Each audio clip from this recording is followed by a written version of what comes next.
A brand new WB Games job listing indicates they are hiring for an executive producer. Okay, Retro, what's the big deal? I'm sure they hire executive producers all the time. Well, Hogwarts Legacy fans, let me walk you through why it is a big deal. And before we get too far into this, I gotta give a shout out to the one who found all of this, Joe Mack, one of our community members, aka Support Crow, aka the Hogwarts Legacy meme king himself. That is where I saw the very first mention of this job listing. All right, so here's how it relates to Hogwarts Legacy. First of all, they are hiring 2 executive producers. This job is available in 2 locations. One is Burbank, California, and one is Salt Lake City, Utah. Now, by this point, most of you know the location of Avalanche Software, the developers of Hogwarts Legacy, is Salt Lake City, Utah. Here's where we get into the meat of it. They are seeking an executive producer to direct development of games, note the plural there, based on one of our most successful entertainment franchises. Yes, WB has a lot of successful entertainment franchises. However, remember, this one is being located in Salt Lake, and at least in recent memory, I can't think of anything more successful, anything bigger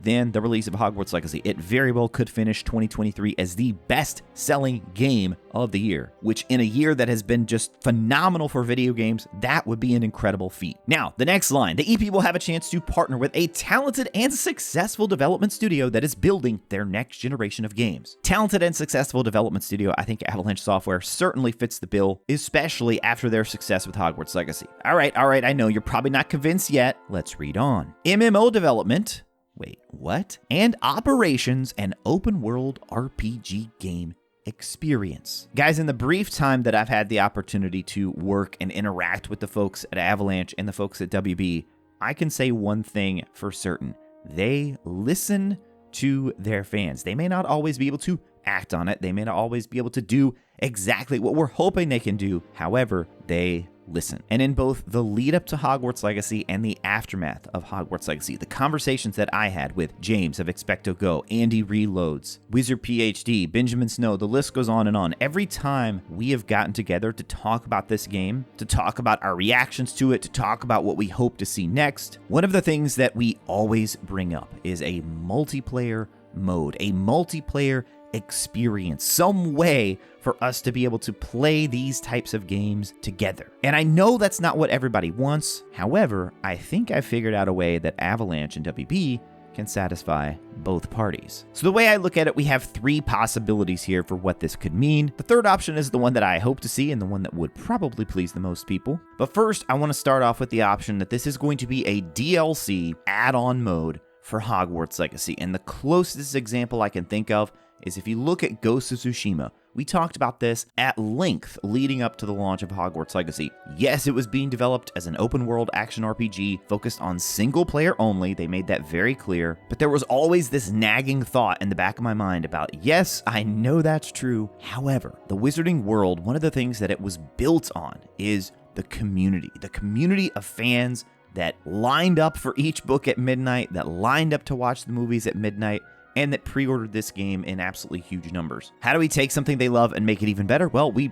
put them all together and let them experience it together, and that can only be done through something like a multiplayer experience. So if you're not familiar with the Ghost of Tsushima example, it was a single-player game through and through. However, they kind of did a surprise several months after the launch of the game. They just dropped this online cooperative multiplayer mode, which got rave reviews. I mean, people loved the main game and they also love that add-on mode as well. So if we kind of play this example out here, maybe the folks at Avalanche have some ideas, maybe they've already started working on this, and now they just need someone with that kind of overall MMO experience to come in and sort of guide things. Now, all that being said, I think this one is highly unlikely. I don't think this is what will end up happening. I mean, like we were talking about, Hogwarts Legacy was developed from the ground up as a single-player open-world action RPG. I do still expect, I know we're kind of getting late and we're wondering, is it actually going to happen or not? I do still think there will be DLC for the game. I mean, at the very least, we know that the Haunted Hogsmeade stuff is highly likely to land on Xbox and PC early next year, and I feel pretty strongly in saying that DLC was absolutely in their plans at some point. However, depending on the ideas that they had for a DLC, and I'm sure this is a conversation that happens in every studio, it's like, do we put that in a DLC, or do we have enough here to let's just make this the sequel. Let's put all of this into the next game and say, you know what, we had a great run with Hogwarts Legacy, now we're ready to move to the sequel. Obviously, all that is still to be determined. If I had to bet money right now, I would say yes, a DLC for this game, not multiplayer, not MMO, is still coming. However, I'm not as convinced as I was a few months ago. All right, so the number 2 possibility here is that this is for the Hogwarts Legacy sequel. Maybe they have decided not to do a Hogwarts Legacy 2 as everybody was expecting and just another open world single player action RPG. Maybe they've decided, you know what, we've heard the fans, we've heard those folks out there who talk about how much they want to experience this world together, how much they want to be able to play with their friends and go out on missions with their friends. Now, if that is something that has resonated there with the team at Avalanche, then maybe they're saying, let's go for it. Let's bring someone in who has this MMO experience and see if we can make this thing happen. That being said, I think this is also an unlikely option. As much as Avalanche and the folks at WB know we want some sort of console PC MMO that we can all play together, I also think they know that there are a very large number of people out there who want that single player contained experience. You know, in the lead up to the launch of Hogwarts Legacy, I heard from so many of you guys in the comments saying, no, I don't want multiplayer, just as many as I heard from people saying, yes, I do want multiplayer. And then you have people like me that are kind of just in the middle. I enjoy both. I think they're both awesome, but seeing the incredible success of this game, this standalone Hogwarts Legacy single player,